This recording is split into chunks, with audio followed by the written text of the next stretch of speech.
नमस्कार दोस्तों, राज सिंह नर्सरी में आपका स्वागत है। दोस्तों, आप कैसे हैं? आप सभी ठीक होंगे और अगर आप प्रकृति से जुड़े हैं तो बहुत ही खुश और स्वस्थ होंगे, खुशहाल होंगे। दोस्तों, आप बार बार हमारे पास कमेंट करते हैं कि चंपा की कटिंग के बारे में बताइए, चंपा की कटिंग के बारे में बताइए, इसकी कटिंग कब लगती है और कैसे लगती है। दोस्तों, चंपा की कटिंग लगाना बहुत ही आसान और सरल काम है। दोस्तों, बिल्कुल किसी केमिकल की जरूरत नहीं, किसी से पूछने की जरूरत नहीं, वो हम बताएंगे। आप उस टाइम कटिंग लगाओगे तो आपकी 100 में से दोस्तों 95 कटिंग यानी 95 कटिंग लग जाएंगी। 5 क्यों गल जाएंगी? गलती से आप ज़्यादा पानी डाल दोगे या ज़्यादा खाद डाल दोगे। और ये देखिए दोस्तों, चलिए अब काम शुरू करते हैं। और ये आप करके देखना तो आपके बगीचे में चंपा के पौधे की संख्या बढ़ जाएगी और एक भी पौधा नहीं मरेगा। ये देखिए दोस्तों, ये रेड चंपा है यानी लाल चंपा। चंपा कोई वैरायटी आ गई, थाईलैंड वैरायटी जिसके छोटे छोटे पत्ते होते हैं, रेड फूल आता है। और ये देसी है दोस्तों। देसी में 3 तरह की चंपा होती है जो नॉर्मल है। एक तो येलो येलो फूल आएगा, किनारे किनारे वाइट, और ये दोस्तों रेड फूल देगी। और एक बिल्कुल वाइट देगी जिसको बोलते हैं अल्बा चंपा, एक देसी चंपा। उसके पत्ते टूटते रहते हैं और अल्बा चंपा के पत्ते बहुत थोड़े सख्त होते हैं दोस्तों। और ये भी, और दोस्तों ये लाल चंपा नहीं देसी वाली, थोड़ा ये देर में फूल देती है। ये वो जो हाइब्रिड वाली आई है ना बाहर की, थाईलैंड वगैरह वाली बोलते हैं, छोटे छोटे पत्ते होते हैं, वो नहीं है ये। इसकी भी कटिंग आप उसी टाइम लगाना। और चलिए अब चलते हैं। देखिए हमने इसकी कटिंग उतार रखी है, देख रहे हो ये फुटा हुआ है इसमें। ये देखिए कितने शानदार फुटा हुआ है ये कटिंग। और आइए चलिए मैं बताता हूँ आपको कैसे कटिंग करनी है। आइए,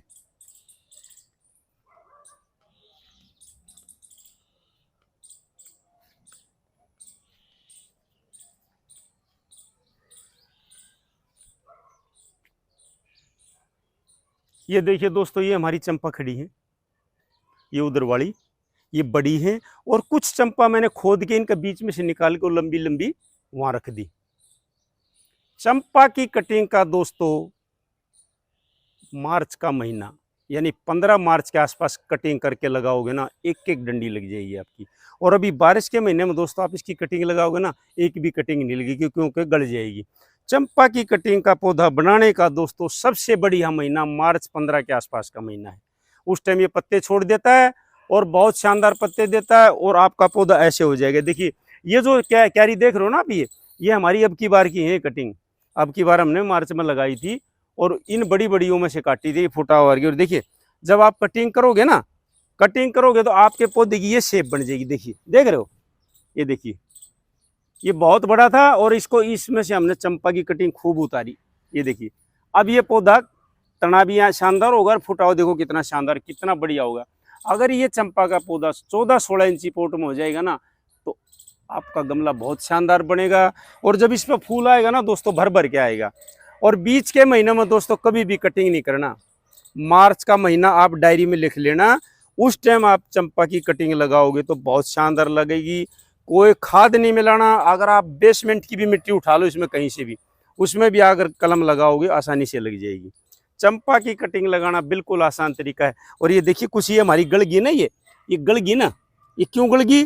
ये बारिश से गल गई, पानी भर जाता है। और जब आप चंपा की कटिंग लगाते हो ना, आप सूखी मिट्टी में लगाया करो, हल्का पानी दिया करो, सारी कटिंग लग जाएंगी। एक महीने में दोस्तों सब में फुटावा जाएगा। और 10-5% पौधे तो दोस्तों किसी भी चीज़ के कुछ कीड़े खा जाते हैं, कुछ गलती है, पूरी चीज़ किसी को नहीं मिलती। और ये देखिए हमारी कितनी आसानी से बन गई पूरी। और पानी भर गया था, डूब भी गई थी, फिर भी इतनी जिंदा रहेगी। चंपा के पौधे में दोस्तों ज़्यादा कुछ करना नहीं हो, चाहे हाइब्रिड हो चाहे देसी हो, कोई भी है वो समय सबसे बेहतर है। और ये देखिए कितना एरिया कवर कर लिया इसने, देख रहे हो क्या शानदार बनाया है। चंपा का पौधा आप ऐसे तैयार कर सकते हैं। और दोस्त इसमें कोई रूटेक्स वगैरह मत लगाइए, दूध के पौधे की कटिंग आसानी से लग जाती है। और दोस्तों इसमें कुछ इधर उधर की बात करने का कोई मतलब नहीं बनता। आपका समय सही होना चाहिए और सही समय है दोस्तों वही मार्च का महीना। आप कटिंग लगाइए और बारिश में बिल्कुल मत लगाइए, एक हफ्ते में आपकी डंडी गड़ के मिट्टी बन जाएगी, बिल्कुल भी मत लगाइए। और ये देखिए दोस्तों, ये हार श्रृंगार का पौधा यानी पारिजात। पारिजात का दोस्तों इस टाइम थोड़ा ख्याल करियो, अभी अगले महीने में ये खूब फूल देगा। दोस्तों इसमें मैं वही कहूँगा, नॉर्मल खाद, नॉर्मल पानी, मिट्टी सूखे जब पानी, वही गोबर की गली सड़ी खाद डालिए। इसके अंदर अगर आपने केमिकल यूज किया ना, ये डालोगे तो ये भर भर के फूल आएंगे, बिल्कुल नहीं। पेड़ खराब मत करना। इसको आप गोबर की गली सड़ी खाद डालिए, उसमें भी ये फूलों से अगले महीने में भर जाएगा और बहुत शानदार रहेगा दोस्तों।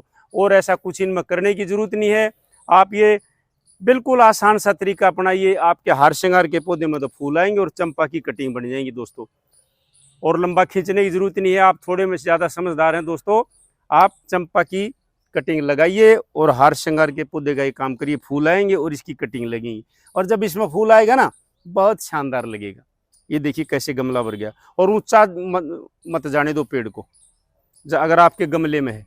रिपोर्टिंग का टाइम भी है और कटिंग लगाने का भी टाइम है। और चलिए दोस्तों, एक बहन ने या भाई ने किसी ने बोला, कमेंट बार बार करे हमारा जेड प्लांट गल गया, जेड प्लांट क्यों गल गया, चलिए उसके बारे में बताते हैं।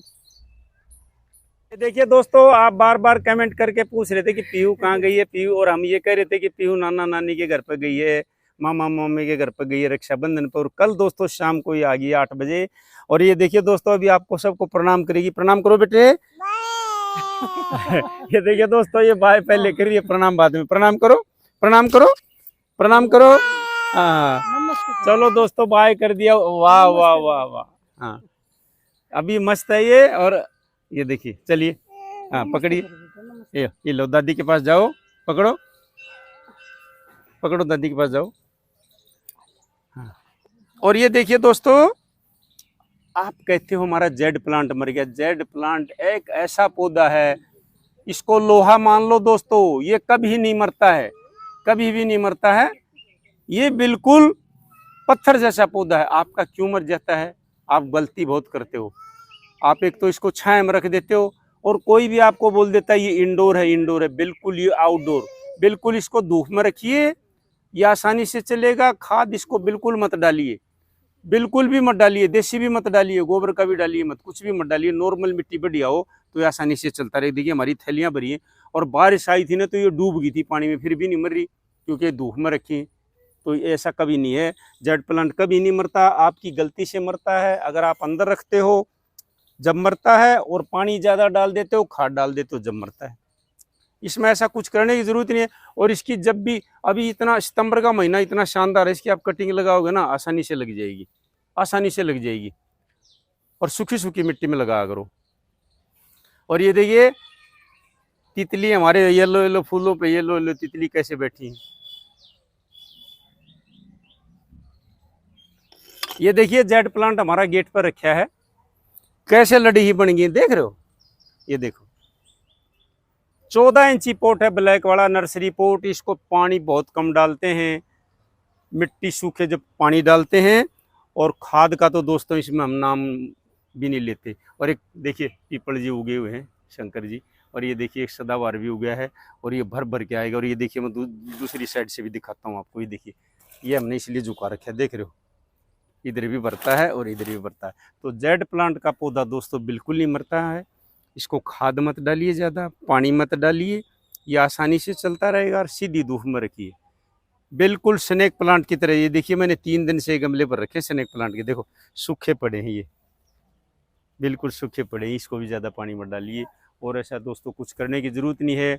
आपका चंपा का पौधा भी बनेगा, खिलेगा फूल, और जेड प्लांट भी, हार श्रृंगार भी, तीनों पौधे दोस्तों आसानी से चलते रहेंगे। ज़्यादा केमिकल मत डालिए, नॉर्मल काम करिए और अपने बगीचे में सुधार करिए, और स्वस्थ और मस्त रहिए दोस्तों। नमस्कार, जय हिंद।